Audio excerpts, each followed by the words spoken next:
people don't need more money. They just need better money habits and better money mindset. In this video, I want to tell you 5 money rules I wish I knew in my early 20s.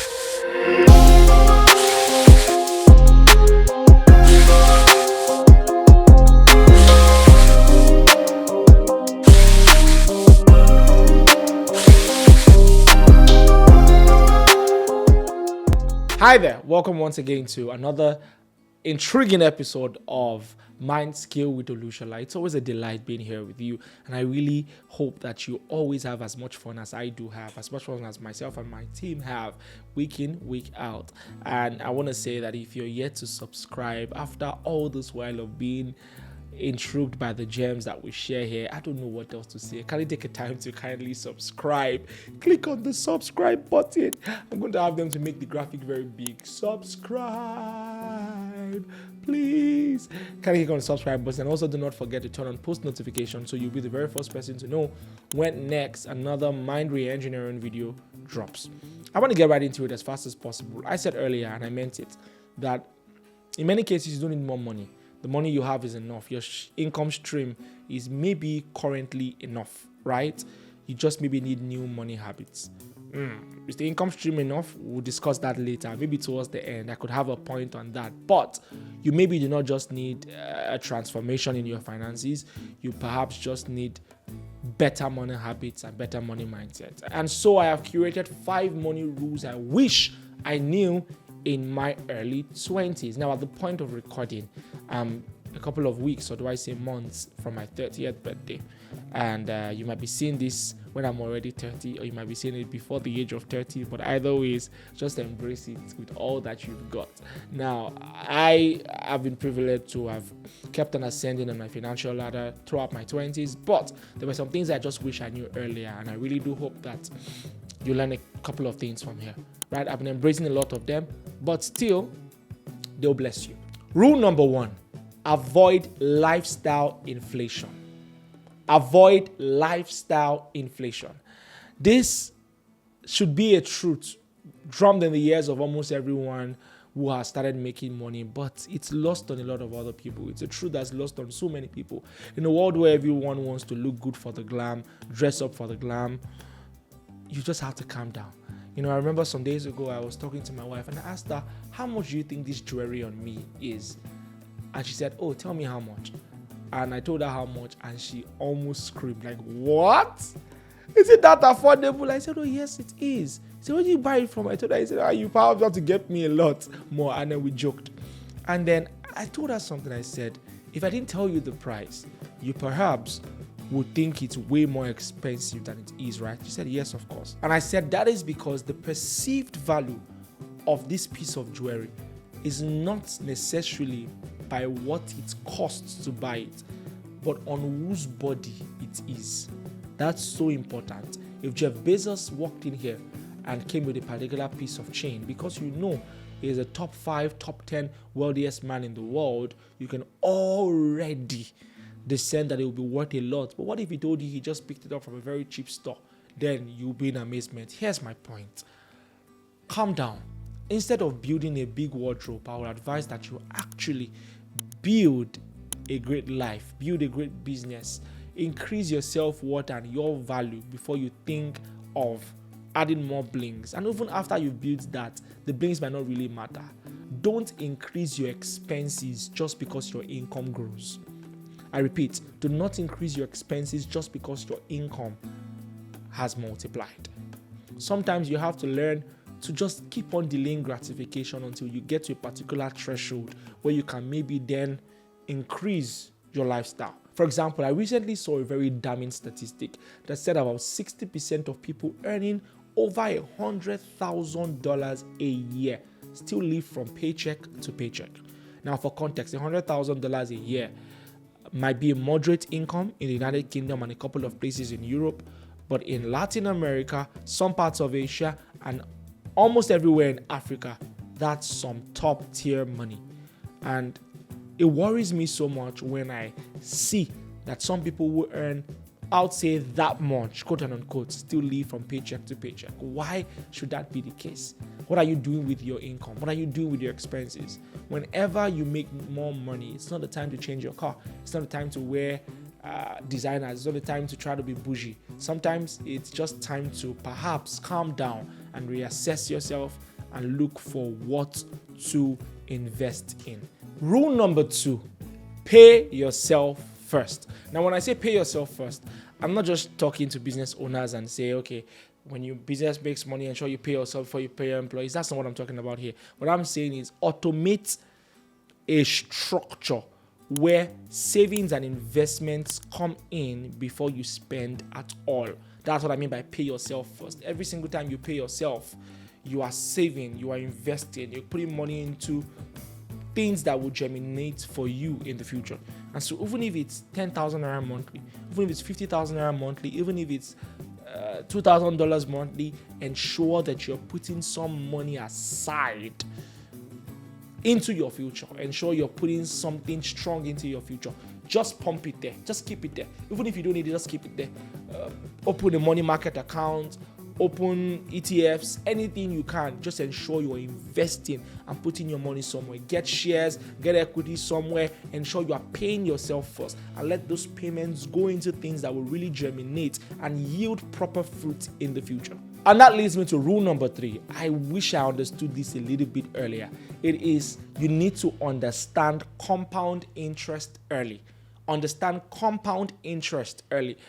Recently, I got thinking of all the random 100,000 naira and 200,000 naira I probably spent in a way that I did not want to spend, and only found out that if only I'd kept 200,000 naira to myself every single month, at the end of the year, it would have amounted to 2.4 million naira, which could actually might have been able to buy me a piece of land somewhere, which will in turn in the next 10 years maybe be worth 30 million naira.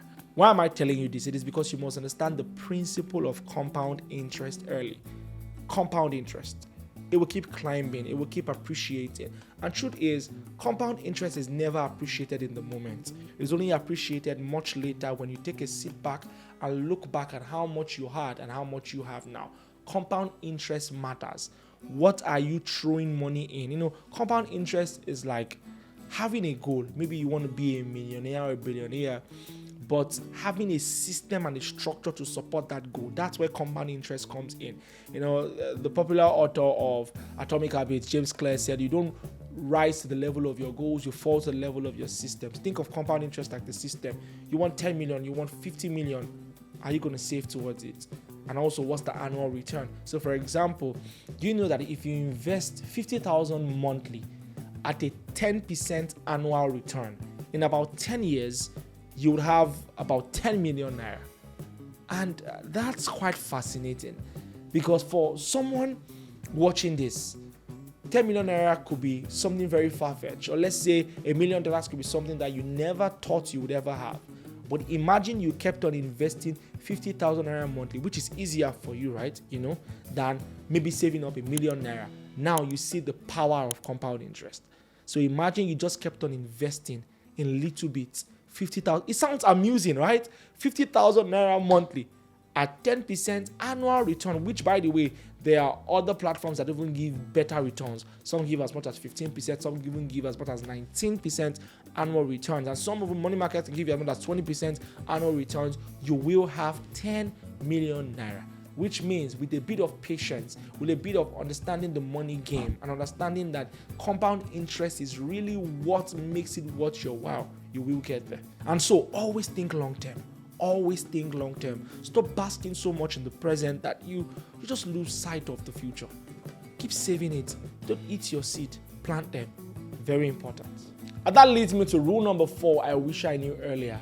It is that debt is not evil, mismanaged debt is. All right, I pronounced it debts because D-E-B-T is not pronounced debt.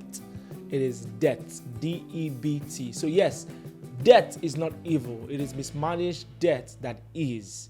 A lot of people run away from debt. And honestly, I don't blame a lot of them. It's because they've had bad experiences, or they know people close to them who've had bad experiences. But let me tell you something for sure.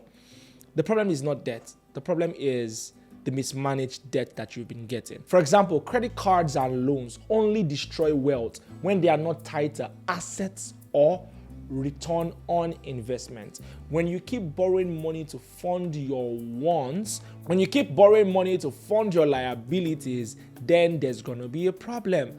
And this is very interesting because on the other side, when you properly manage loans, when you properly utilize debts, it could really be the major catalyst for exponential financial growth for you. For example, it's almost impossible for me to have been able to build the businesses that I have successfully built without what I call OPM, other people's money. Let me tell you, particularly if you do not have sufficient capital, you're going to need OPM.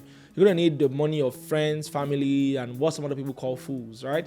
Because you're going to need people to believe in your idea, people to believe in exactly what you're trying to do. In fact, I usually advocate that you take loans to do the right things because they help you bridge the gap and shorten the journey in the best possible way. Use people's money, grow the business, and pay them back. I've been doing that for so long. Many billionaires do it. Almost everybody that I know that has been building startups do it. Yes, venture capitalists venture capitals fund projects. That's what the entire gist is all about, right? You get people's money to fund projects. In fact, a lot of people are liquid and do not have things they do in their money.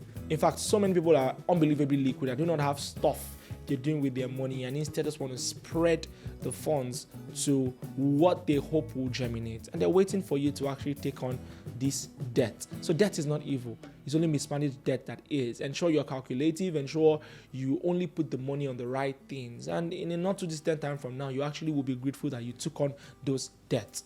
And so particularly for people who are risk averse, this should help you.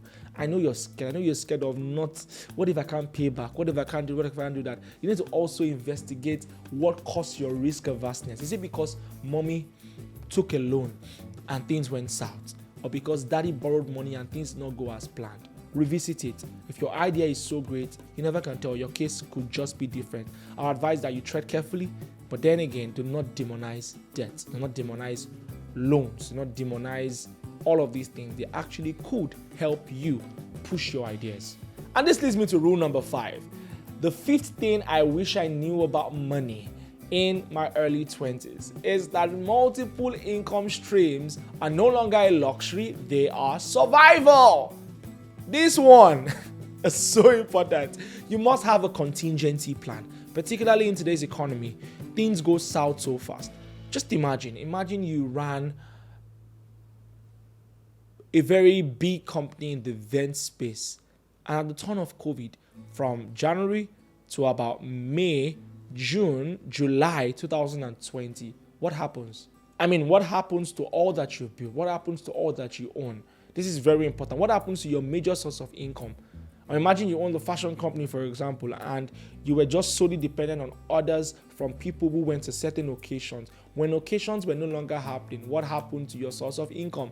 And I'm not saying this to scare you, but I think it will be foolishness to just focus on one area. Now, don't get me wrong, right? You can make it primarily through one major source of income, but I think it will be folly for you to just leave things that way.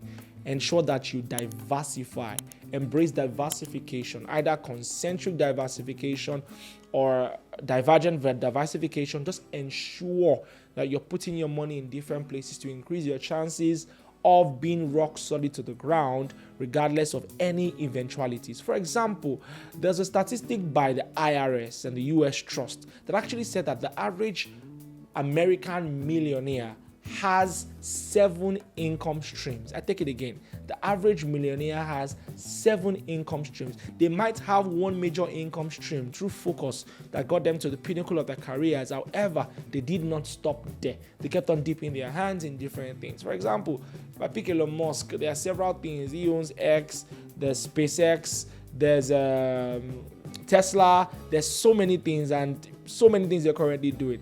I don't want to talk about the epitome of serial entrepreneurship, Richard Branson, and how he's proof of many of these things. Well, try to do it in a way that it doesn't hinder your focus. But I think it is wisdom to diversify and try to have several income streams. I really do hope that these things helped. I wish I knew much more of this in my early 20s, but it's okay I know now, because through this I can take my 30s, by storm. If this has been impactful, why not like this video to ensure that the algorithm helps us push it up to reach more people? And if you haven't subscribed, you're in the wrong. You can't keep getting these more gems without subscribing. So kindly subscribe and follow, and also turn on post notifications so you'll be the very first person to know when next I drop another mind re-engineering video. It's been an amazing time talking to you, and I hope to see you in the next episode of Mindscale with Olushola. Ciao! To-dos!